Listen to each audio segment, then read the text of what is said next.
প্ৰিয় দৰ্শক অসম মটৰ কাৰ চেনেলটোলৈ আপোনালোকক স্বাগতম জনাইছোঁ। আজি আপোনালোকক ৰিনাল্ট কুইড টপ মডেল ক্লাইম্বাৰ ভেৰিয়েণ্ট গাড়ীখনৰ কমপ্লিট ডিটেইলছ দেখাব বিচাৰিছোঁ। আহক আৰম্ভ কৰোঁ। এতিয়া গাড়ীখনৰ ফ্ৰণ্ট ছাইডৰ পৰা চাওঁ আহক। ইয়াত চাওক ফ্ৰণ্টত আপোনাৰ ৰিনাল্টৰ লোগো দিয়া হৈছে আৰু ডাঙৰ চাইজৰ আপোনাৰ ইয়াত চাওক লোগো দিছে আৰু সাইডত আপোনাৰ ক্ৰোম লাইন ইউজ কৰিছে আৰু ইয়াৰ লগতে ষ্টাইলিছ গ্ৰিল দিয়া হৈছে আৰু তলত চাওক আপোনাৰ বাম্পাৰ ইয়াত আপোনাৰ স্কেট প্লেট ইউজ কৰিছে। এতিয়া লাইটত চাওক ইয়াত আপোনাৰ LED ডিএলছ দিয়া হৈছে, লগতে ইণ্ডিকেটৰ দিয়া হৈছে আৰু তলত চাওক আপোনাৰ ইয়াত হেলোজেনত হেডলেম্প দিয়া হৈছে। সাইডত আপোনাৰ অৰেঞ্জ কালাৰ এটা ইনচাৰ্ট কৰা হৈছে আৰু এইটো ডিজাইন আপোনাৰ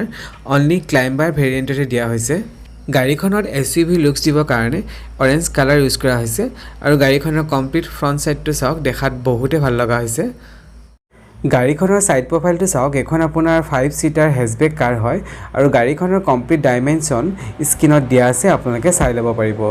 এতিয়া টায়াৰটো চাওক, ইয়াত আপোনাৰ 14 ইঞ্চ এলয় হুইলছ দিয়া হৈছে আৰু লগতে আপোনাৰ টায়াৰ স্কোৱাৰ সাইজ হৈছে আপোনাৰ 165/70 দিয়া হৈছে আৰু ইয়াত চাওক, ইয়াত আপোনাৰ ইণ্ডিকেটৰ দিয়া হৈছে, লগতে ব্লেক কালাৰ ৰাউণ্ডিং আপোনাৰ এটা ক্লাইডিং কৰা হৈছে আৰু ORBM চাওক আহক। ORBM চাওক আপোনাৰ অৰেঞ্জ কালাৰ দিয়া হৈছে আৰু ইয়াতে চাওক, ইয়াত আপোনাৰ ক্লাইম্বাৰ লিখা বেছ দিছে আৰু এইখন আপোনাৰ টপ মডেল হয়। টপ মডেলত জেনেৰেলি আপোনাৰ বডি কালাৰতে ড্ৰ' হেণ্ডেল দিয়া হয়, কিন্তু কুইডত আপোনাৰ বডি কালাৰত আপোনাৰ নাই দিয়া, ব্লেক কালাৰ ড্ৰ' হেণ্ডেল দিছে। চ' দেখাত ইমান ভাল লগা নাই, বডি কালাৰ দিয়াহেঁতেন আৰু ভাল লাগিল হয়, কাৰণ টপ মডেলত আপোনাৰ জেনেৰেলি চব গাড়ীতে বডি কালাৰতে ড্ৰ' হেণ্ডেল দিয়ে। আৰু ওপৰত চাওক, ওপৰত আপোনাৰ ব্লেক আৰু অৰেঞ্জ কালাৰত আপোনাৰ ৰ'ফ দিয়া হৈছে, এয়া চাওক আৰু তলত আপোনাৰ ব্লেক কালাৰ ক্লাইডিং কৰা হৈছে, ছাইড ক্লাইডিং কৰা হৈছে। কুইড গাড়ীখনত অল টোটেল 6টা কালাৰ ইউজ কৰা হৈছে আৰু আপোনালোকে যিখন গাড়ী চাই আছে এইখন আপোনাৰ ইলেক্ট্ৰিক ব্লু কালাৰ হয় আৰু গাড়ীখনৰ স্পৰ্টি লুকছ দিবৰ কাৰণে অৰেঞ্জ কালাৰো ইয়াত আপোনাৰ ইউজ কৰা হৈছে। গাড়ীখনৰ বেক সাইড প্ৰফাইলটো চাওক, ইয়াত আপোনাৰ হাই মাউণ্ট ষ্টপ লেম্প দিয়া হৈছে, ডিফগাৰ ৱাইপাৰ চিষ্টেম আপোনাৰ ইয়াত দিয়া হোৱা নাই আৰু ইয়াত চাওক, ইয়াত ৰিনাল্টৰ লোগো দিছে,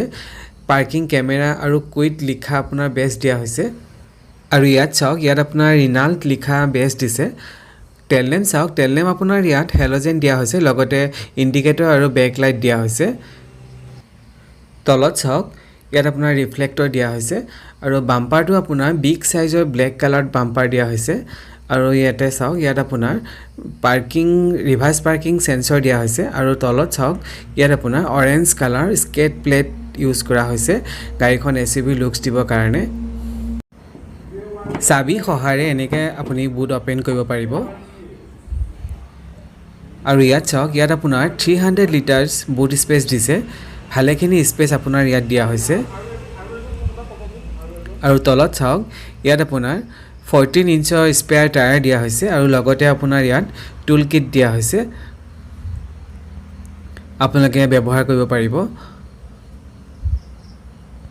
আৰু ওপৰত চাওক, ইয়াত আপোনাৰ পাৰ্চেল ট্ৰে দিয়া হৈছে। ৰিয়াৰ ডোৰখন চাওঁ আহক। ইয়াত চাওক, ইয়াত আপোনাৰ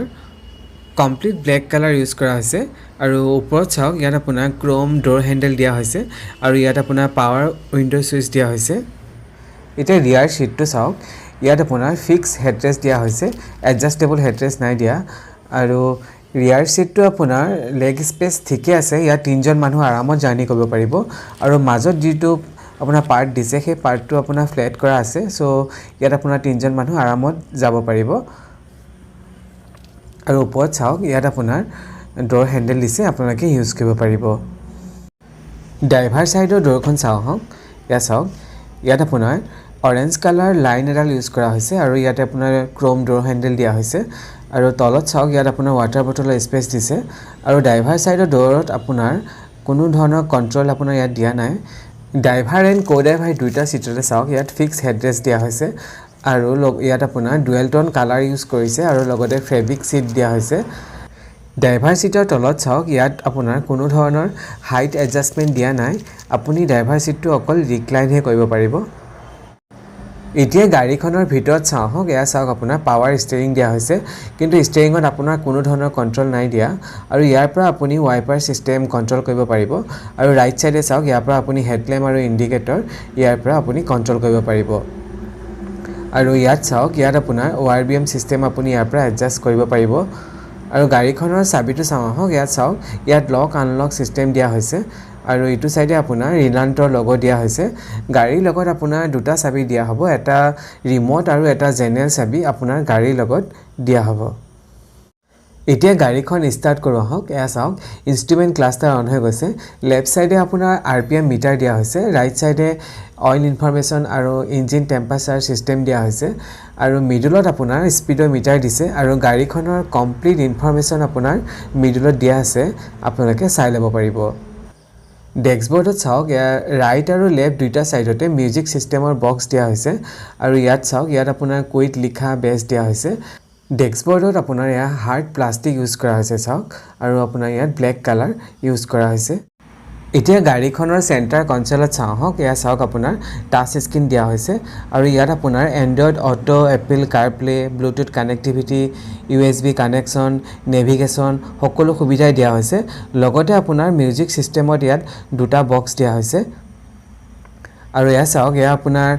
পাৰ্কিং কেমেৰা ভিউ হয় আপোনালোকে গাড়ীখন পাৰ্ক কৰোতে ইউজ কৰিব পাৰিব কমপ্লিট ভিউটো চাওক আৰু এতিয়া তলত চাওক ইয়াত আপোনাৰ লক আনলকৰ সিস্টেম দিয়া হৈছে হাজাৰ লাইট সুইচ দিয়া হৈছে আৰু সাইডত আপোনাৰ গাড়ীখনৰ পাৱাৰ উইন্ডো সুইচ দিয়া হৈছে ফ্ৰন্ট ডোৰ আপোনাৰ ইয়াত দুইখনৰ আপোনাৰ পাৱাৰ উইন্ডো সুইচ দিয়া হৈছে আৰু ইয়াতে চাওক আপোনাৰ AC ক্লাইমেট আপোনাৰ জেনেৰেল AC দিয়া হৈছে আপোনালোকে এডজাস্ট কৰি ল'ব পাৰিব ইয়াতে আপোনাৰ অটোমেটিক AC নাই দিয়া আৰু তলত চাওক ইয়াত আপোনাৰ চাৰ্জাৰ পইণ্ট দিয়া হৈছে 12 ভোল্ট চাৰ্জাৰ পইণ্ট দিছে USB চাৰ্জাৰ পইণ্ট দিয়া হৈছে আৰু লগতে অলপ আপোনাৰ স্পেচ দিছে ইয়াত আপুনি মোবাইল থব পাৰিব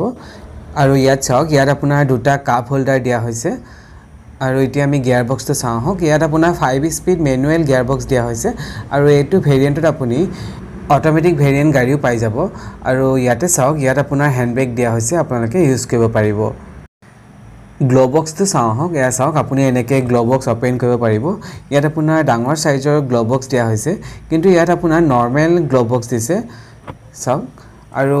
কোডাইভাৰ সাইডত চাওক ইয়াত আপোনাৰ ভেনিটি মিৰৰ নাই দিয়া ইয়াত আপোনাৰ মিৰৰ নাই দিয়া আৰু ড্ৰাইভাৰ সাইডত চাওক ইয়াতো আপোনাৰ কোনো ধৰণৰ মিৰৰ নাই দিয়া আৰু এতিয়া IRBM খন চাওক ইয়াত আপোনাৰ ডে নাইট IRBM দিয়া হৈছে আপোনালোকে এডজাস্ট কৰি ল'ব পাৰিব আৰু ইয়াত চাওক ইয়াত আপোনাৰ হেলোজেন কেবিন লাইট দিয়া হৈছে আপোনালোকে ইউজ কৰিব পাৰিব গাড়ীখনৰ ডেস্কবোৰ্ড ভিউটো চাওক এখন আপোনাৰ কুইট ক্লাইম্বাৰ টপ মডেল হয় আৰু এটা প্ৰিমিয়াম লুকস দিছে গাড়ীখনত দেখাত বহুতে ভাল লগা হৈছে চাওক কুইট গাড়ীখন মিডল ক্লাস ফ্যামিলি কাৰণে ভাল গাড়ী হয় আৰু আমি যদি এল্টো লগত কম্পেয়াৰ কৰো তেনেহলে এল্টোত এটাই প্লাস পইণ্ট আছে এল্টোখন আপোনাৰ মাৰুতি ব্ৰেণ্ডৰ গাড়ী হয় বাকি আপোনাৰ কুইডৰ ইঞ্জিন এল্টোতকে বহুত পাৱাৰফুল হয় আৰু কুইডৰ আপোনাৰ ফিচাৰ্স এল্টোতকে বহুত বেছি দিছে ইয়াত আপোনাৰ ফিচাৰ্স আৰু প্ৰাইস প্ৰায় একেই হয় কাৰণ কুইড গাড়ীখনো আপোনাৰ লো প্ৰাইজতে বনোৱা হৈছে আৰু কুইড গাড়ীখনৰ আপোনাৰ অটোমেটিক ভেৰিয়েন্ট আছে কিন্তু এল্টোত আপোনাৰ অটোমেটিক সিস্টেম নাই দিয়া আৰু কুইট গাড়ীখনৰ ইঞ্জিনৰ বিষয়ে ক'বলৈ গ'লে ইয়াত অকল পেট্ৰল ইঞ্জিন দিয়া হৈছে ইঞ্জিনৰ কমপ্লিট ডিটেইলছ স্ক্ৰিনত দিয়া আছে আপোনালোকে চাই ল'ব পাৰিব ইয়াত আপোনাৰ 5 স্পীড মেনুৱেল এণ্ড অটোমেটিক দুইটা ট্ৰান্সমিশনে দিয়া হৈছে কুইট গাড়ীখনৰ সেফটি বিষয়ে ক'বলৈ গ'লে ইয়াত আপোনাৰ dual airbags ABS with EBD seat belt reminder child safety lock reverse parking camera and sensor safety regarding সকলো সুবিধা দিয়া হৈছে আৰু এখন আপোনাৰ টপ মডেল কুইট ক্লাইম্বাৰ আৰু গাড়ীখনৰ প্ৰাইস এৰাউণ্ড 5,42,000 হ'ব আপোনালোকে চাব পাৰে প্ৰিয় দৰ্শক মোৰ ভিডিওটো যদি আপোনালোকৰ ভাল লাগিছে তেনেহলে আসাম মটৰ কাৰ চেনেলটো সাবস্ক্ৰাইব কৰি দিব আকৌ এটা নতুন ভিডিও লগ পোৱা আশাৰে আজিলৈ সামৰিলো ধন্যবাদ